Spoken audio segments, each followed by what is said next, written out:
दोस्तों नमस्कार, स्वागत है आपका यूट्यूब चैनल एबी टेक में। आज है 16 मार्च 2024 और जान लेते हैं आज की महत्वपूर्ण खबरें जो आज के प्रमुख समाचार पत्रों पर छाई हुई हैं और आप लोगों के लिए बहुत ही इम्पोर्टेंट है। सबसे पहले यहाँ पर देखिए अपडेट है नए शिक्षा सेवा चयन आयोग में सदस्यों के ज्वाइनिंग को लेकर के। जैसा कि कल हमने बताया था कि सभी सदस्यों को लखनऊ बुलाया गया है और कल ही ज्वाइनिंग हो सकती है। तो फिलहाल आज के समाचार पत्रों में देखिए अपडेट है कि सभी सदस्यों ने ज्वाइनिंग कर लिया है और कार्यभार संभाल लिया है। उसी के बारे में यहाँ पर सूचनाएं दी गई हैं कि प्रदेश में शिक्षकों की बेसिक से लेकर के उच्च शिक्षा तक की भर्तियों में गठित उत्तर प्रदेश शिक्षा सेवा चयन आयोग के सदस्यों ने शुक्रवार को कार्यभार संभाल लिया है। अध्यक्ष की अभी नियुक्ति न होने से नवनियुक्त 12 सदस्यों ने शासन में ज्वाइनिंग की है। उच्च शिक्षा विभाग के प्रमुख सचिव MP अग्रवाल की उपस्थिति में उन्होंने ज्वाइनिंग की औपचारिकता पूरी की है। उत्तर प्रदेश शिक्षा सेवा चयन आयोग का कार्यालय प्रयागराज स्थित माध्यमिक शिक्षा सेवा चयन बोर्ड का कार्यालय होगा। नए सदस्यों के कार्यभार संभालने के साथ ही अब यहां पर कामकाज शुरू होगा। जल्द ही सदस्यों के बीच कामकाज का वितरण किया जाएगा। प्रमुख सचिव ने इन सदस्यों के साथ औपचारिक वार्ता में उन्हें नए आयोग के कामकाज की जानकारी दी है। साथ ही अन्य बोर्ड की भर्तियों के लंबित केस की जो फाइलें हैं उनको भी मंगवा करके आवश्यक कार्रवाई शुरू करने का निर्देश दिया है। नए सदस्यों के कामकाज संभालने के साथ ही माध्यमिक शिक्षा व अन्य संबंधित बोर्ड के सामान व फाइल आदि की शिफ्टिंग होगी। साथ ही लंबित भर्ती प्रक्रिया की भी गति पकड़ेगी। दूसरी तरफ शासन नए आयोग के लिए जल्द ही सचिव व वित्त नियंत्रक की तैनाती भी करेगा। इसी के साथ अन्य प्रशासनिक गतिविधियां भी बढ़ेंगी। तो कुल मिलाकर के जो बेसिक चीज़ें हैं वो सब होती रहेंगी और जो बड़ा डिसीजन है वो शायद अध्यक्ष ही लेंगे जब अध्यक्ष अपॉइंटमेंट होकर के आएंगे तब। लेकिन हाँ, जो आयोग की कार्य प्रक्रिया है वो धीरे धीरे शुरू हो जाएगी। देखो यहाँ पर भी अपडेट दिया गया है कि लंबित भर्तियों पर काम शुरू करने के निर्देश हैं। तो यहाँ पर देखिए स्पष्ट रूप से बताया भी गया है कि जो लंबित भर्तियाँ हैं जैसे कि 4163 TGT PGT भर्ती, 1017 असिस्टेंट प्रोफेसर भर्ती, तो ये लंबित भर्तियाँ हैं जिन पर काम शुरू करने का कहा गया है। और इसके साथ ही जो अभी भर्तियां तो खैर बाद में शुरू होंगी, अभी पहले बेसिक काम बहुत ज़्यादा है। पहले आयोग उनको निपटाएगा, जो सदस्य हैं जो शासन है पहले उनको प्राथमिकता देगा कैसे आगे काम बढ़ना है ना। ये बाकी ये भर्तियां तो खैर होनी ही होनी है। देखो यहाँ पर अगली अपडेट है कि DLED में 60% से अधिक पास।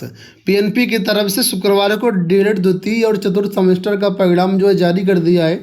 DLED 2022 द्वितीय सेमेस्टर में 65,478 के सापेक्ष में 64,730 छात्र परीक्षा में शामिल हुए थे और इसमें से 44,987 यानी 69.50% अभ्यर्थी पास हो गए हैं।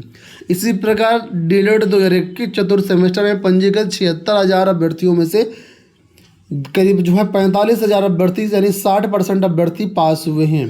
तो जो भी अभ्यर्थी इसमें सफल हुए हैं उन सभी को शुभकामनाएं। आप लोग अपना जो रिजल्ट है वो देख सकते हैं। बात कर लेते हैं लोक सेवा आयोग के बारे में। तो लोक सेवा आयोग की तरफ से अभी आपने देखा होगा PCS की परीक्षा स्थगित की गई और इसके बाद लगातार 4 से 5 परीक्षाएं स्थगित कर दी गई। कल लोक सेवा आयोग ने नोटिस जारी करके सभी परीक्षाओं को स्थगित कर दिया। यहाँ पर देखिए बताया गया कि स्टाफ नर्स, अपर निजी सचिव समेत 4 भर्तियों की परीक्षाएं हुई स्थगित। संशोधित कार्यक्रम जारी करने की बात कही गई है। तो यहाँ पर देखिएगा बताया गया कि लोक सेवा आयोग की ओर से परीक्षाएं स्थगित करने का सिलसिला जारी है। अब स्टाफ नर्स, अपर निजी सचिव समेत 4 बड़ी भर्ती परीक्षाएं स्थगित कर दी गई हैं। आयोग की ओर से इस बाबत सूचना भी जारी की गई है और आयोग ने इसमें जो है वो एक तरीके से जो परीक्षा स्थगित की है उसमें कुछ आपातकालीन निर्णय बताए हैं। यहाँ पर देखिए नीचे बताया गया है कि 22 मार्च को प्रस्तावित स्टाफ नर्स यूनानी आयुर्वेदिक प्रारंभिक परीक्षा स्थगित की गई है। इसके अलावा 7 अप्रैल को नगर सहायक भर्ती आई थी, आप जानते होंगे, सहायक नगर नियोजक इसलिए भी स्थगित की गई है। 9 अप्रैल को होने वाली अपर निजी सचिव 2023 शॉर्ट हैंड टाइपिंग परीक्षा स्थगित की गई है और 24 अप्रैल को प्रस्तावित स्टाफ नर्स एलोपैथी मुख्य परीक्षा इसको भी स्थगित कर दिया गया है। चलिए बात कर लेते हैं हम लोग पेपर लीक मामले को लेकर। सबसे पहली अपडेट आपकी है, ये देखिए बीपीएससी से टीआरई 3 को लेकर के। आप लोग जानते हैं कल 15 मार्च को टीआरई 3 की प्रारंभिक परीक्षा जो है संपन्न हुई है। इसमें देखिए यहाँ बताया गया है कि शिक्षक नियुक्ति परीक्षा के पेपर लीक की आशंका, 300 परीक्षार्थी हिरासत में। लोक सेवा आयोग द्वारा शुक्रवार को आयोजित हुई शिक्षक नियुक्ति परीक्षा का पेपर लीक होने की आशंका है। परीक्षा से पहले झारखंड के हजारीबाग में बड़ा साइबर गैंग पकड़ा गया है। बिहार पुलिस की आर्थिक अपराध इकाई और झारखंड पुलिस के संयुक्त टीम ने हजारीबाग में छापेमारी कर परीक्षा देने पटना आ रहे 300 अभ्यर्थियों को हिरासत में ले लिया है। इनमें पटना, गया, नवादा, जहानाबाद समेत कई जिलों के परीक्षार्थी शामिल थे। तो यहाँ पर बताया जा रहा है कि इन सभी परीक्षार्थियों को 2 दिन पहले यानी 5 बसों में हजारीबाग लाया गया था। होटल में रख करके इन्होंने प्रश्नों के उत्तर की तैयारी करवाई गई थी। शुक्रवार अगले सुबह इन्हें बिहार के विभिन्न सेंटरों में परीक्षा देने जाना था, लेकिन इससे पहले पुलिस की दबिश हो गई और परीक्षार्थी जो है पकड़े गए। 300 परीक्षार्थी पकड़े गए हैं और ये भी कहा जा रहा है कि पेपर जो परीक्षा से पहले लीक हुआ है। बहुत सारे जो साक्ष्य हैं वो व्हाट्सएप पर, टेलीग्राम पर घूम रहे हैं। तो इसमें पूरी आशंका है कि पेपर लीक हुआ है। छात्रों का कहना है कि पेपर यहाँ पर लीक हुआ है। इस पर देखिए आयोग के जो सचिव उनका क्या कहना है कि आयोग के पास प्रश्न पत्र लीक होने की सूचना शाम तक किसी भी माध्यम से नहीं मिली है। यदि ईओयू या अन्य जांच एजेंसी किसी तरह की रिपोर्ट देती है तो उसके अनुसार कार्रवाई कर निर्णय लिया जाएगा। वहीं पर दिया गया कि परीक्षा रद्द होगी या नहीं, आज हो सकता है निर्णय। तो शिक्षक नियुक्ति परीक्षा के तीसरे चरण के प्रश्न पत्र लीक होने को लेकर के ईओयू शनिवार को रिपोर्ट दे सकती है। ईओयू की टीम अब तक कार्रवाई और गड़बड़ियों की रिपोर्ट बना रही है और ये रिपोर्ट राज्य सरकार के जरिए बीपीएससी तक भेजी जाएगी। इसके बाद परीक्षा रद्द पर निर्णय आज हो सकता है। तो छात्रों का कहना है कि ये जो परीक्षा है ये रद्द मतलब लीक हो रही है, चाहे यूपी हो, बिहार हो। बिहार तक अभी तक देखो कोई परीक्षा लीक नहीं हुई। छात्रों का कहना है कि वहाँ पर भाजपा आ गई तो पेपर लीक हो गया। खैर ये अलग बात है, सरकार कोई भी हो, लेकिन कम से कम परीक्षा की शुचिता पर ध्यान देना चाहिए। वहीं पर बिहार से एक अपडेट और आप लोग जानते हो, कल यहाँ पर कैबिनेट की मीटिंग हुई, कैबिनेट का विस्तार भी हुआ। तो यहाँ पर देखिए बताया गया कि 25,404 विद्यालय अध्यापकों की होगी नियुक्ति। परीक्षा देने के मिलेंगे 5 मौके। तो 1 से 12वीं तक के विद्यालयों में 25,404 नए पद सृजित किए गए हैं। कैबिनेट ने शुक्रवार को इसकी स्वीकृति दे दी है। नए सृजित पदों में सबसे अधिक कक्षा 1 से 5 तक के 11,039 पद हैं। 11वीं 12वीं के लिए 4,074 पद है। 9वीं 10वीं के लिए 4,316 पद हैं और 6 से 8 के लिए 5,957 पद हैं। तो नए पद सृजित किए गए हैं और यहाँ पर जो है अब नई बहाली होगी। साथ ही आपको बता दें कि बिहार में अध्यापक परीक्षा देने के लिए 5 अवसर दिए गए हैं।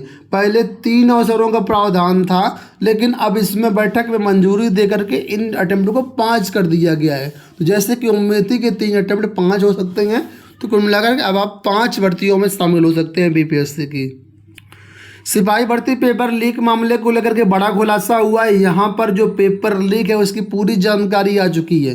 पेपर किसी भी सेंटर से लीक नहीं हुआ है, बल्कि परीक्षा एजेंसी कहें या कहें कि हम लोग ट्रांसपोर्टर के माध्यम से लीक हुआ है। देखिए समाचार पत्रों में दिया गया पेपर लीक के आरोपी गिरफ्तार। यहाँ पर 4 लोग हैं, शिवम गिरी, रोहित पांडे, अभिषेक शुक्ला और राजीव नयन। ये फरार चल रहे हैं। फिलहाल ये गिरफ्तार किएगा। अब यहाँ पर देखिए तो बताया गया है पूरा डिटेल से। देखो यहाँ पर अहमदाबाद के वेयर हाउस से लीक किया गया था सिपाही भर्ती का पेपर। ठीक है, तो यहाँ पर डीजीपी प्रशांत कुमार और एडीजी अमिताभ यश ने जानकारी दी है कि अहमदाबाद से पेपर लीक हुआ, तो वहाँ के वेयर हाउस से लीक हुआ। जो पूरा बंडल का ट्रंक था ट्रांसपोर्टर कंपनी के वेयर हाउस में रखा था, वहाँ उसको खोला गया, पेपर लीक किया गया। अहमदाबाद से भोपाल, भोपाल से पटना, कई जगह के लोग यहाँ पर शामिल थे और इस तरीके से पेपर लीक हुआ। देखो, ट्रांसपोर्टर एजेंसी के कंपनियों ने कराया पेपर लीक, 3 गिरफ्तार, 1 हिरासत में, मास्टरमाइंड की तलाश जारी है। तो पूरा सिपाही भर्ती फर्जीवाड़े का सच सामने आ चुका है। ज़्यादातर लोग आशंका करते हैं कि पेपर परीक्षा केंद्र से लीक होता है, लेकिन एक्चुअल में परीक्षा केंद्र से नहीं, वहाँ तो सब कुछ सीसीटीवी की निगरानी में होता है और ये ऊपर से ही लीक होता है। या तो परीक्षा एजेंसी से लीक होता है या फिर पेपर को शिफ्ट करने में यहाँ से वहाँ जो ट्रांसपोर्टर एजेंसियाँ होती हैं उनके माध्यम से लीक हुआ है। तो कुल मिलाकर एक बड़ी खबर आपके सामने है। वहीं पर देखिए यहाँ पर भी दिया कि सिपाही भर्ती भागा विदेश, भागा प्रिंटिंग प्रेस का मालिक, जो प्रिंटिंग प्रेस का मालिक है विदेश भाग गया है। ट्रांसपोर्टर कंपनी पर भी बड़ी कार्रवाई यहाँ पर होगी, ऐसी जानकारी निकल के आ रही है। तो कुल मिलाकर के दोस्तों ये हो गई आज की सारी सूचनाएं। उम्मीद करके वीडियो आपको पसंद आया होगा। धन्यवाद।